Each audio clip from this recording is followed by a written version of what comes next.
Pour faire le bon choix de son orientation vers des études supérieures, pour se projeter dans une carrière professionnelle, on sait aujourd'hui que la clé de la réussite des jeunes, c'est l'information. Le paysage actuel du monde éducatif, lié à l'évolution des moyens de communication, à la mondialisation de l'économie, s'est beaucoup complexifié, très diversifié. On rencontre une diversification des métiers, des domaines d'apprentissage, des cycles d'études, des passerelles également entre les différents établissements, qu'ils soient français, qu'ils soient étrangers. Et les étudiants sont accompagnés par toute l'équipe de l'Institut français sous le pavillon France qui rassemble 18 établissements français. Alors ces jeunes viennent à notre rencontre pour apprendre, pour s'informer et pour s'orienter. Donc en fait, on a deux rôles. L'un, c'est justement de parler aux étudiants des différentes opportunités qu'il y a pour travailler dans les pays en développement. Et l'autre chose, en fait, c'est que cette année, c'est une année spéciale, c'est l'année européenne pour le développement. Donc, dans tous les États membres de l'Union européenne, on essaie d'aller parler aux gens, on a essayé d'aller vers eux et de leur expliquer justement la coopération au développement. Et donc, les jeunes qui sont ici, voilà, c'est des gens avec qui on aimerait parler de ce qu'on fait. Je suis en charge des ressources humaines au ministère des Affaires étrangères à la direction de la coopération et je suis ici parce qu'on offre des emplois et des programmes, des stages rémunérés et non rémunérés aux jeunes qui sont détenteurs d'un bac ou d'un master. Alors, nous sommes enseignants donc, au lycée français. Alors, bien évidemment, il y a quand même une proportion non négligeable de nos élèves qui vont en France. Mais en même temps, de plus en plus, il y a des élèves qui sont intéressés par l'étranger. Notamment la Belgique et les cursus anglo-saxons. Voilà. Donc, il y a une plus grande diversité en termes de demande d'orientation qu'auparavant. L'idée, c'est d'essayer d'orienter les étudiants luxembourgeois ou de leur région sur les sciences de l'ingénieur en France.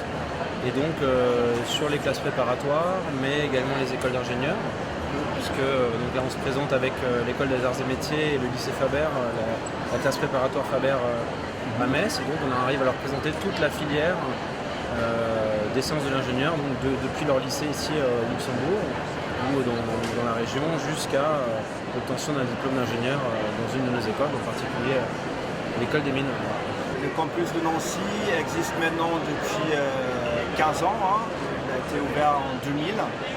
Donc, c'est-à-dire, c'est déjà une histoire de succès. Nous accueillons aujourd'hui 140 étudiants chaque année sur ce campus.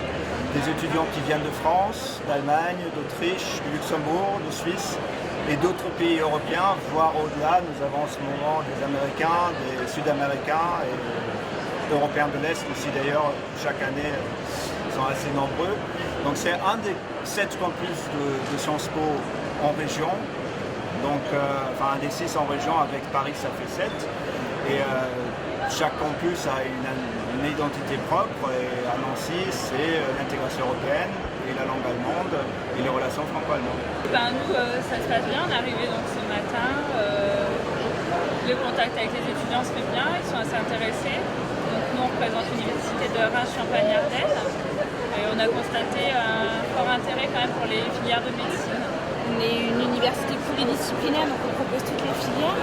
Alors après, on attend des étudiants, des personnes motivées et qui veulent aussi connaître Reims et qui veulent aussi quitter le Luxembourg, ne pas aller forcément en Belgique et qui viennent en France. On a pas mal de passerelles pour certaines écoles, comme on est étudiant étranger de France à l'étranger, donc ça peut être pas mal. On a des avantages pour certaines écoles de commerce. J'aimerais bien faire des études en France, en Belgique, possiblement au Royaume-Uni, plutôt dans les arts, et je cherche des écoles qui pourraient m'attirer. Moi, je suis scolarisée au Luxembourg à l'école européenne. Je suis en section française et je viens ici parce que c'est mon avant-dernière année après le bac et j'aimerais me renseigner sur les universités où je peux aller dans l'Europe parce que je vais avoir le bac européen, donc voilà. Disons que j'avais pas d'idée précise, je suis venue ici un peu pour observer, mais j'ai découvert des universités intéressantes Et quand je suis allée à l'ambassade de France, on a parlé justement des facs de droit, etc. Et j'ai obtenu des informations intéressantes